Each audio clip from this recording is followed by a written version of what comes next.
For this episode of Coffee with Closers, I'm sitting down with Rand Fishkin. Rand is a serial entrepreneur. He co-founded Moz, an SEO software company, and now the new audience research startup, SparkToro. He's dedicated his professional life to helping people do better marketing through his writing and speaking. During our conversation, Rand shared some practical advice on entrepreneurship and best practices for marketers. Stay tuned for my conversation with Rand Fishkin. Thanks for joining us for this episode of Coffee with Closers, where business leaders share insights on how to build businesses from the ground up and best practices for innovating in their industry. Hey Rand, I'm super excited to have you join me for this episode of Coffee with Closers. Yeah, great to be here. Well, every entrepreneur has a story of how they overcame obstacles to become an entrepreneur, and you kind of started your journey as a consultant and went on to build several tech companies and written multiple books. Tell our audience a little bit about your entrepreneurial journey.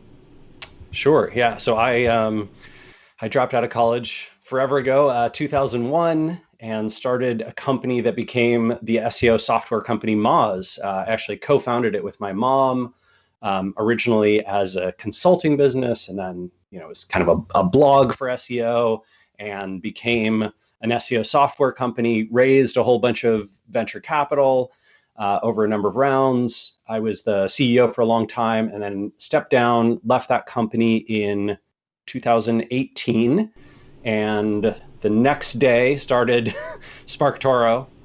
So took probably a whole 12 hours off, nice little vacation there. And SparkToro is in the market research and audience intelligence space. So helping marketers and product folks and entrepreneurs and founders understand where they can reach their audiences online that might not just be Facebook and Google. And that business, we launched our software product in April of last year, aka the worst time to launch a new company in 100 years. And that was, a pretty rocky start, but it actually ended up kind of taking off. A lot of folks through, word of mouth and a lot of kind podcasters and events like yourself helped spread it to a ton of marketers. And so we got to profitability in September of last year, and we have a very non-venture style model, very unique model for SparkToro that's quite different. And so, we continue to grow today and hopefully have an exciting journey ahead of us. SparkToro is just two people. It's myself and my co-founder, Casey. And we basically try and do it all. That is an awesome story too, in terms of building a tech SaaS startup with two people. It's the people might laugh at you, but you obviously figured it out and did it, which is kind of the story that I would love to get into. Obviously, you accomplished a lot in your career. You're an entrepreneur, right? Multiple times you've started ventures. You have multiple books, so you're an author. You probably spoke at every marketing conference that I've ever been to.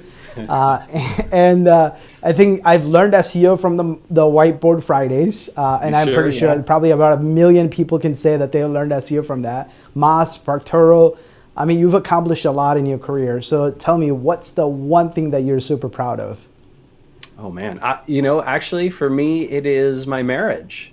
Huh. I am married to an amazing woman, Geraldine DeRuyter, who's also an author and a James Beard Award-winning writer and blogger. And she and I have been, we started dating in 2001, the same year I dropped out of school, and have been together ever since.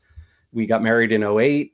We've been partners in crime on just about everything. And I feel like a lot of entrepreneurs and folks in the business world, they sort of, they minimize the contribution of their spouses to their journey, and they have difficult romantic relationships, and that's never been true for me.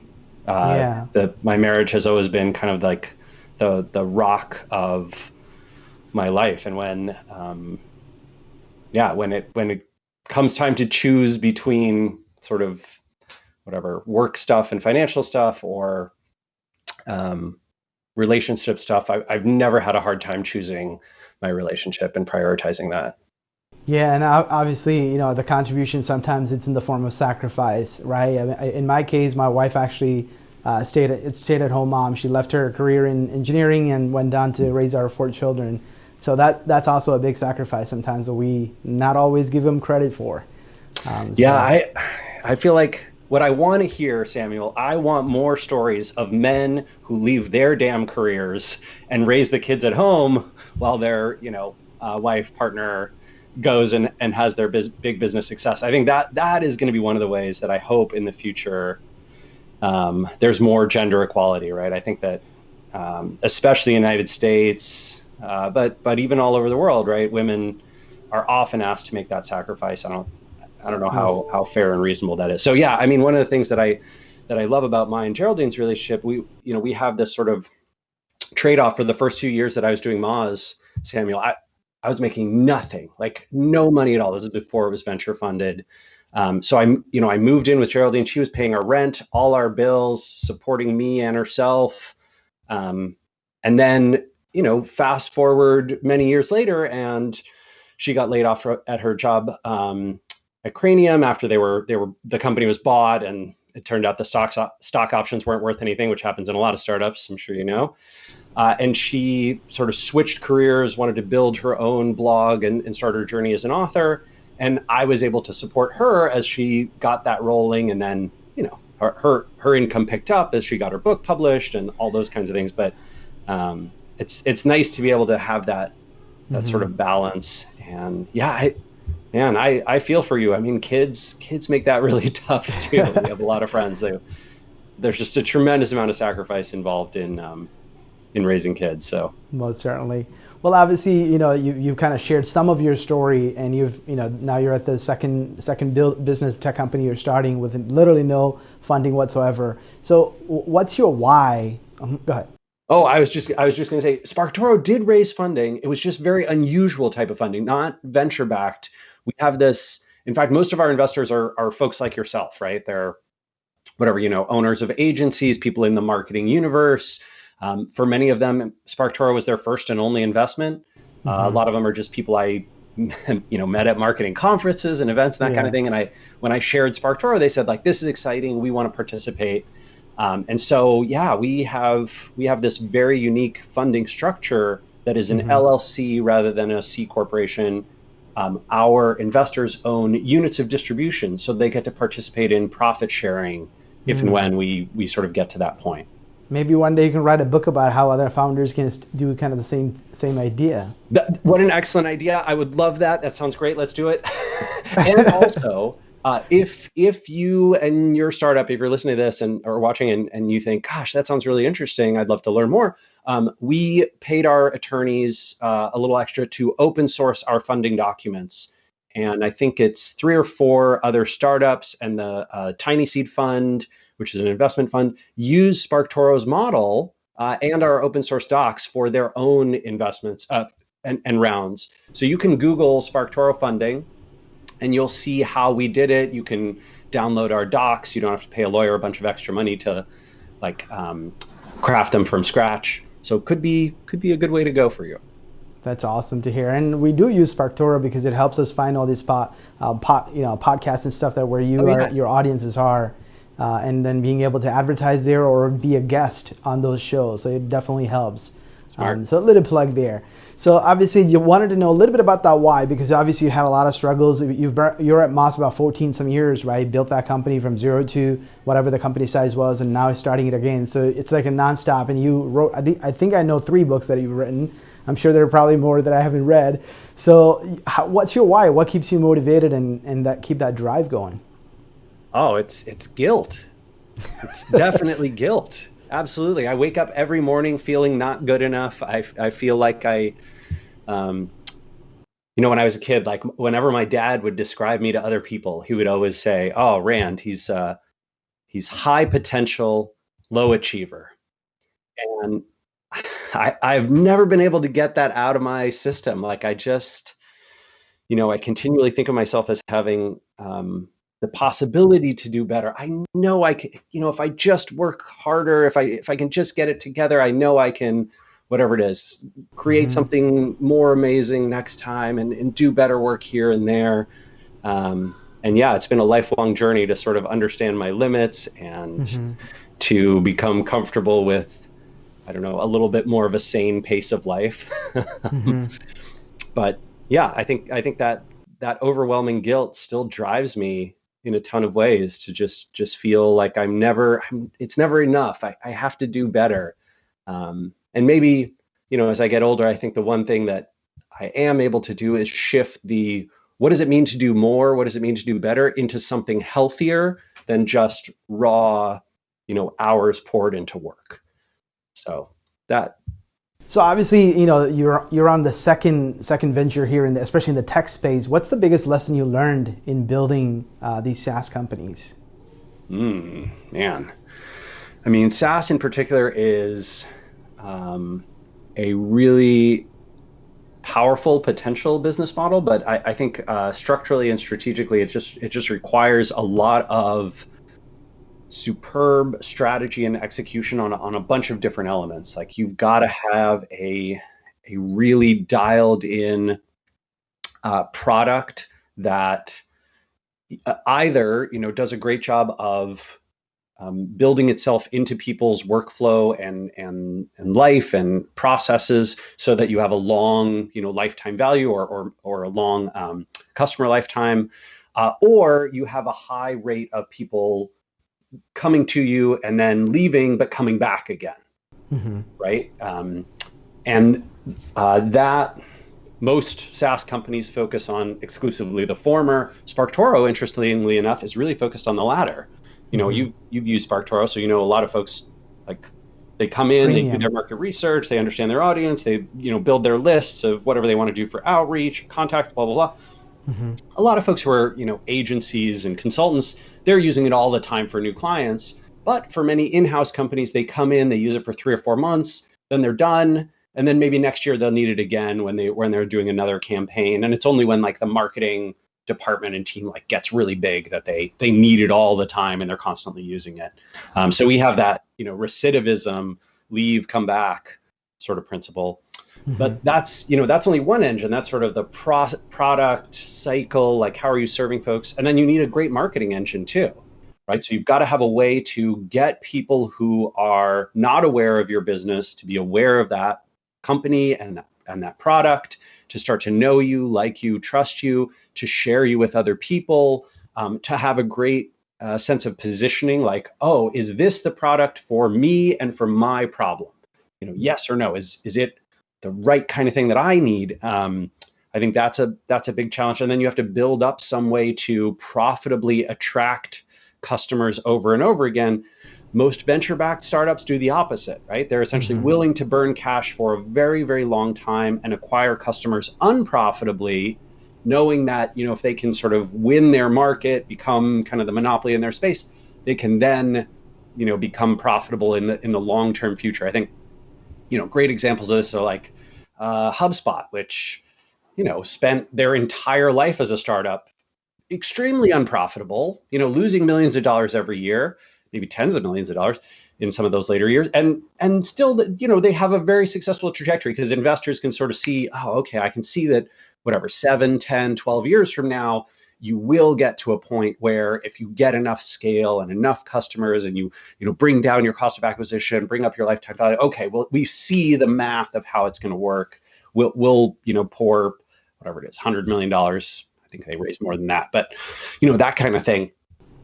And that takes chutzpah, right? You got to have a lot of confidence and you got to have a heck of a model, and you got to be great at convincing investors that you got a heck of a model.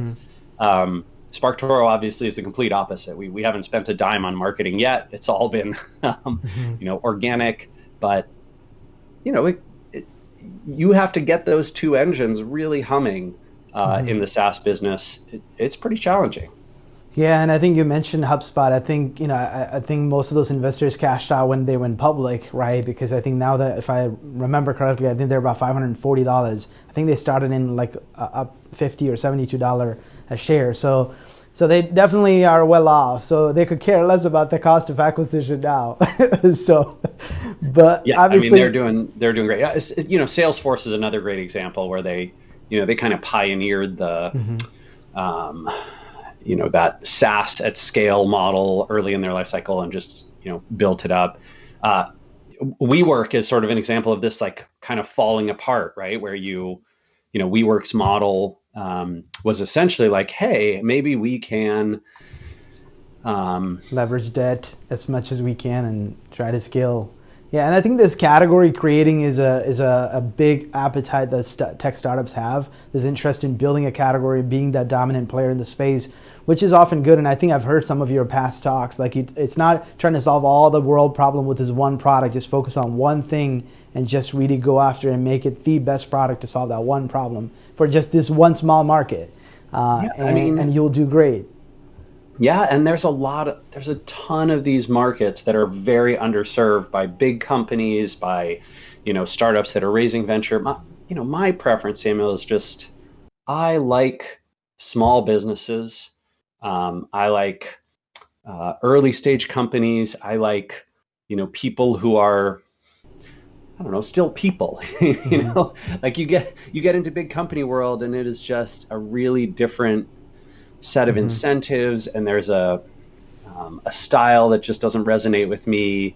And so I like helping small and medium businesses to find profitable growth and sustainable growth, and to do well serving their markets, as opposed to, hey, how do I help whatever a venture-backed business sort of put everyone in their space out of business and dominate their market and become the monopoly. It doesn't. I don't think that's good for the world. I don't think it's good for income inequality. I don't think it's good for political power. I don't think it's good for macroeconomics, right? And the picture of how an economy grows, which is really does well when there's lots of competition in a space. So I don't really want to participate in that. Look, hey, I mean, if whatever it is, if Salesforce wants to sign up with SparkToro and use us, we're not going to turn them down as a customer, but I'd much rather get on the phone with, like, oh yeah, I make cool office desks and I sell them to, like, independent entrepreneurs at home. And can you help me reach those people? Yeah, I want to help you. You're my kind of person, right? Like that. Exactly. I think you talked about helping the underdog, essentially. Yeah, I love underdogs. Yes. Essentially providing them an opportunity, which I think content marketing and SEO is really for the underdog, right? They don't have the big bank and the big wallet to just drop the cash and pay more than what the competition is willing to pay to acquire a customer. Yeah, I think this is a really tough thing, is that tons and tons of entrepreneurs and marketers believe that most of their work is just throw money at Google and Facebook and try and optimize that spend and figure out ways to get their funnel working with those two channels. And man, it is ludicrously hard, because in almost every space there are big players who are putting in both, two sorts of things. One, unprofitable amounts of acquisition dollars to get new customers that make it really tough for you to compete. And two, brands that are already known, liked, trusted, have built up algorithmic reputation in the ad ecosystems. And so, Google's ad platform, their algorithm looks at, oh, well, this bidder has a 5-year history, and here's how all their ads are performed, and we can see the click-through rate and conversion rates and yada yada. And here's this new advertiser coming in. They're gonna pay, right? Like these folks we're happy to show at the top. We know their engagement's high. We know their conversion rate's high. These folks are new. They're gonna pay the most. They're gonna be seen the least. Makes those platforms really tough, really, really competitive, and everybody's playing in them now. So if you can find other ways to reach your audience, oh, my audience listens to these podcasts, they subscribe to these YouTube channels, they follow these folks on social media, they're connected to these people on LinkedIn, they read this subreddit, they visit this website, and you can market in those places. I mean, now you're playing a game that the big companies can't play, because it's just not worth their time to go after these onesie twosie opportunities. But it is worth your time, and you can do it for a low cost of acquisition, and then you can start to get that flywheel going where people know you, like you, trust you, they've heard of your brand, and then advertising starts to perform better for you, right? So that's the kind of marketing that I like to help people do.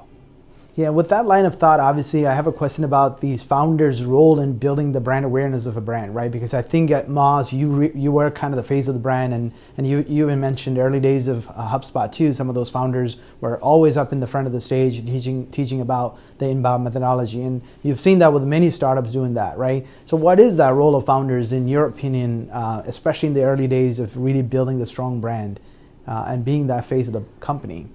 I think it's totally a choice. For probably every one, whatever HubSpot or Moz or something where you can name the founder and you've sort of seen them build some personal brand around the company as well. There's 100 companies where you have no idea who the founder is and they're sort of behind the scenes and, maybe they're a good CEO, but they don't, they're not particularly active on social media or on stages or in content. That's fine. It can work great. It's totally a choice. I think if your skills and interests and passions lie in that area, fantastic, have at it. And if they don't sweat it. You don't need to be that face. You don't need to build that personal brand. And in fact, it can work against you. Certainly one of the challenges that I had with Moz is after I stepped down as CEO, I still felt this, incredible, intense pressure to stay at the company and continue contributing, because if I left, it would be potentially detrimental for the brand. And there were times when the Moz marketing team would be like, "Hey, Rand, we really need you to push this or be behind this because your brand will help it do so much better."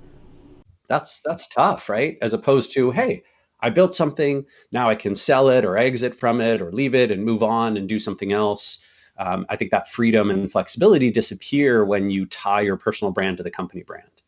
Most certainly, yeah. And I think it could be detrimental. Sometimes it could be very helpful, right? Because it helped you to build a new company because everyone kind of knows you and they know the products you've built in the past. So there's that trust that follows you, which could be very beneficial as well in the future. Yeah, absolutely. But I mean, it can also be detrimental if the first if product it's didn't one of succeed. those, like personal brands where I think WeWork really struggled once Adam Newman turned out to be just like a partially crazy person. And the same is true for like whatever it is, Elizabeth Holmes and Theranos. And that personal brand, when it's tied to a company brand, you can get these senses of I don't even know what to say it, like your risk exposure as a human being becomes the brand's risk exposure as a company. It's a great point as well. Well, obviously you're a super productive guy. You have books, you have podcasts. I mean, you're everywhere. You're writing blogs, you're building companies. What's kind of the secret behind all of that as an entrepreneur, being able to find time to write books and do all these things? Yeah, gosh, it's it's weird. I was just emailing my co-founder yesterday and telling him I feel like my productivity is just in the toilet and that I can't get enough done. So I don't know. It's all relative. For me, I am good at recognizing what I can effectively knock out, and generally good at not. Once I commit to something, I actually do it, right? I think the challenge for me is just when there's a ton of opportunities, I know I should be executing on lots of them, and I just can't. I can't do them all, and I think that I can, right? I think if I just had enough, energy and time, I could do all of these other things. But that's folly, right? I think what you have to do in order to be your most productive self is be your most emotionally and mentally sound self. And sometimes that means sleeping more and exercising and goofing off and playing video games all night and watching a movie, with your wife and cooking dinner for your friends. And like those things don't feel like work. They feel like I'm slacking off. I'm not getting things done. But in fact, when I give my brain time to breathe, I'm able to the next day or the next week accomplish in 4 hours what I couldn't do in 2 weeks before that. So that's very much how I am. I sort of get into these cycles of like guilt and tiredness and anxiety, and then I'll take a break and then I'll have a burst of productivity. So I'm very bursty and very inconsistent in my productivity sense, especially on content creation, like writing a book or creating videos or whatever it is, putting out blog posts, getting newsletters together. That kind of stuff is very bursty and sporadic for me, and the rest of it, all the inbound stuff, I handle pretty well. But you got to find what works for you, right? Everybody's different. Your path won't look like mine. It won't look like someone else's. I don't like this idea that we take examples from like one or two entrepreneurs and everybody has to be like that. No way. There's no one model. But I think one thing I know is that consistency in outputting the content, right? Because I think everyone come to expect the Friday whiteboard Fridays, right? So is that more like batch producing certain things to make your time be more, to kind of make things happen much more consistent? Yeah, I mean, when I was at Moz and doing Whiteboard Friday, whatever it was, 52 weeks a year, right? Maybe 50. We would essentially batch them up when I knew I was going to be out of town, but otherwise it was very scheduled, and so yeah, I had I think that consistency was definitely helpful for me. The consistency with SparkToro has really been on the blogging side, and that has been more sporadic as, I'm basically filling every role except engineering in SparkToro. And so that's a different sort of challenge, right? It's more uniquely demanding and more code switching all the time. And so that consistency is probably not as present. But yeah, I think, look, if consistency works for you, fantastic. And if sporadic works for you, that's great too. So obviously I've heard some of your talks where you have a very strong opinion about how do you approach attribution and reporting and ROI, and especially those things from a marketing standpoint, as more and more channels are becoming extremely hard to pinpoint whether or not that channel is contributing to top line growth or anything like that. So talk to a CMO, or especially in the marketing roles that are there, especially well-funded companies that have a lot of pressure and performance, and looking at last year's performance saying, well, our CPC has gone up, our CPL has gone up, our volume has dropped. What the heck is going on? So, and we can, like being able to kind of take a breath and say, you know what, it is working, but may not be measurable. And here's how we know that what we are doing is actually helping the company build a brand. So speak to that audience that might be under pressure to perform and continue to increase output and outcome. I mean, that's a tricky one, because a lot of times that the pressure is on marketing, but the problem is the product or the market or the leadership or the commitment to growth. Those are not solvable through marketing. And so, if reality is, hey, we need to, grow new customer acquisition by 30% quarter over quarter, every quarter this year. That's what we've committed to our investors. And reality is that your product isn't as good as your competition's, or the problem that you are solving is not a problem that your customers feel deeply as a pain, or your sales process is ineffective, or your market isn't large enough to support that, right? Those problems are things that marketing cannot control, and yet it is blamed for. So I think the right question to ask is to make sure that all the conditions for success exist before you set the expectations for marketing. That's extremely unusual. I think that, whatever it is, 95, 96 out of 100 venture-backed startups don't reach their minimum return expectations. A ton of that is around this particular problem, right? You didn't have the right product, or your market wasn't big enough to support it. The problem that you solve isn't painful enough for your customers. The growth expectation, speed of growth expectation is unrealistic and impossible. And so you get these, all right, well, we're going to hire an agency, and 3 months later, we're going to fire them. We're going to bring on a CMO, and 6 months later, we're not happy with them. They got to go. And we're going to build a team. They're not working out. Let's get rid of them. if if the constant is you, maybe the problem is you. I mean, the The CEO and team the and the investors and the leaders. board and the set of expectations. So I think before we start solving the marketing attribution problem or even having that conversation, a lot of this has to go for those high growth expectation companies. It has to go toward those, and you got to recognize that you are playing a high risk lottery game, right? You're rolling the dice at that gambling table, and 9 times out of 10, more than 9 times out of 10, you're not going to make it, right? You're better off buying scratch offs. So, Mm-hmm.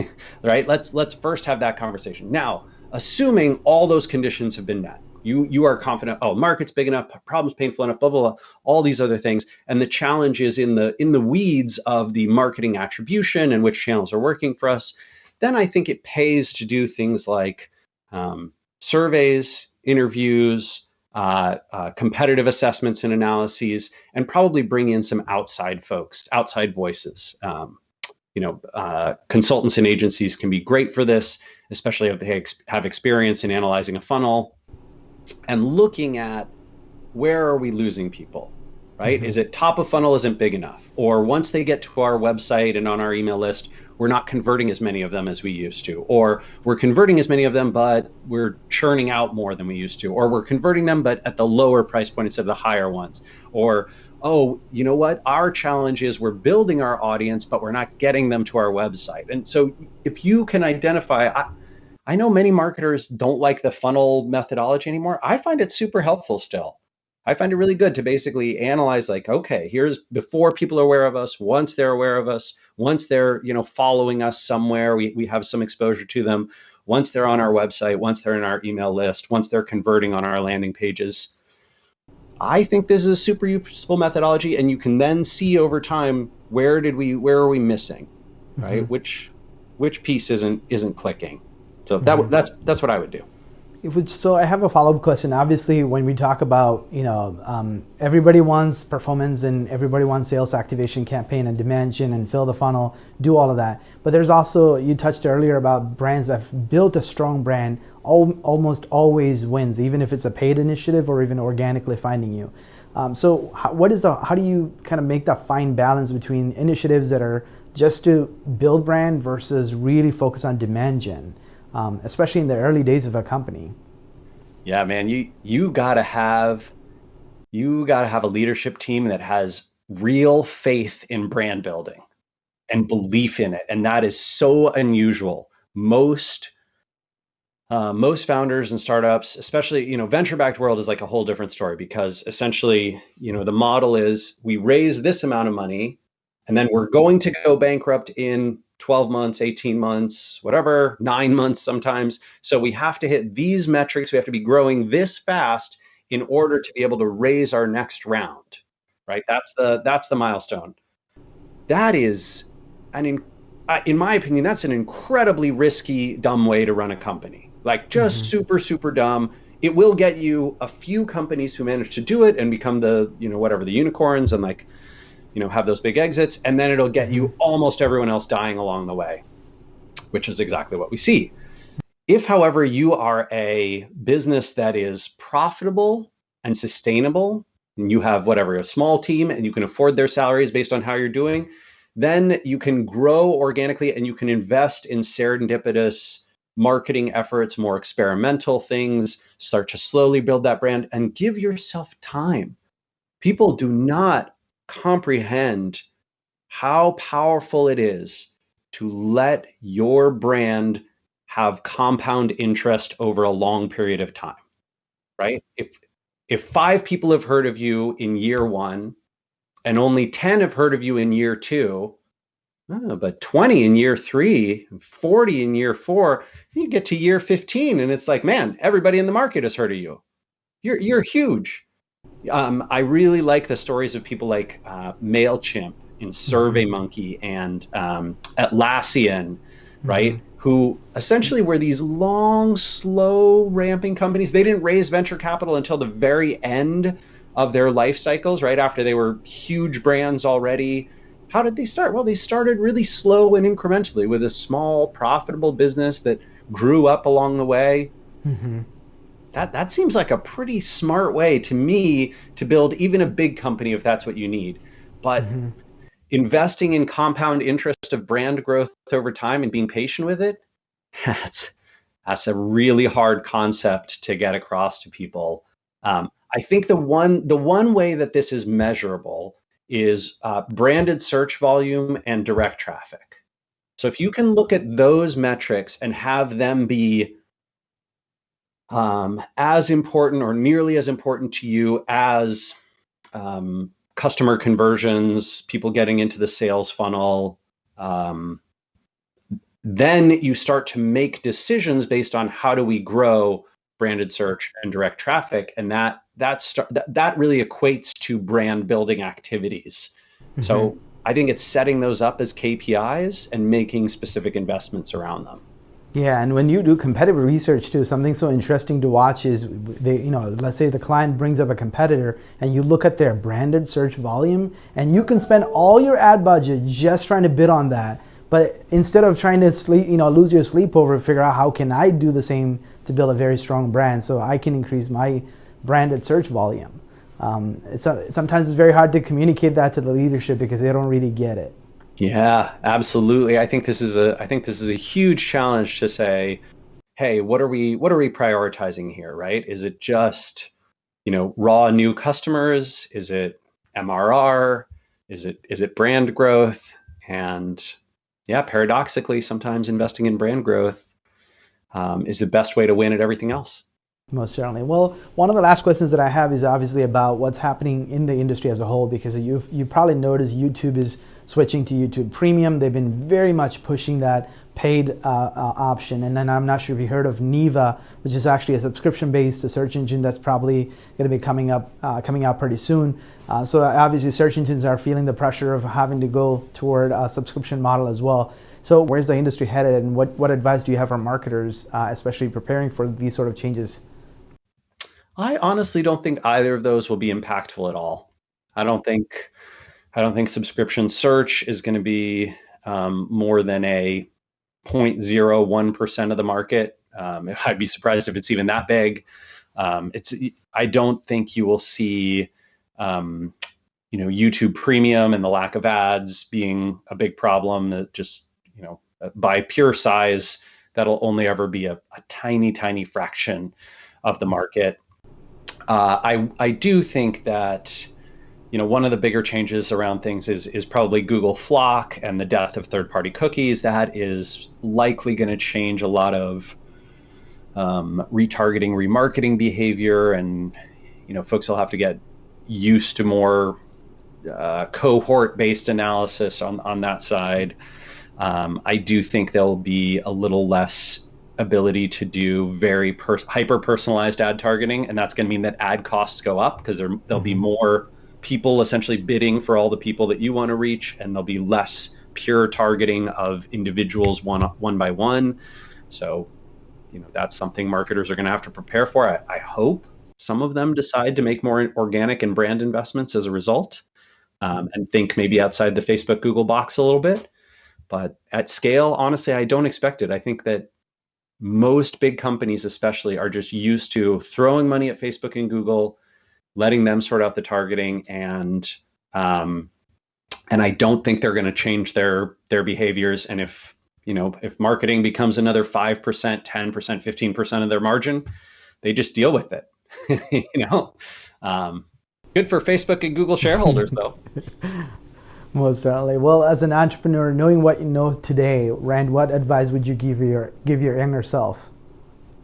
Oh man, that's exactly what Lost and Founder is, right? It's just one big book about 25-year-old Rand, just all these things. You're about to make all these mistakes. You're going to fund your company wrong. You're going to structure things wrong. You're going to do hiring wrong. You're going to do team building wrong. You're going to do management wrong. you're going to do marketing wrong. Let me try and guide you. So, hopefully if you get a time machine, Samuel, you promise me you'll go back in time and drop that book off with young me. Awesome. Well, Rand, I appreciate out of your busy schedule, you took some time to share your wisdom with my audience. Thanks again, and wish you all the best. Yeah, you too. Take care. Thank you, Rand. This episode of Coffee with Closers is brought to you by One IMS, a leading digital marketing agency helping businesses win new customers. To request a free marketing ROI audit, please visit oneims.com. If you enjoyed this video, please share it. To make sure you never miss an episode, please subscribe.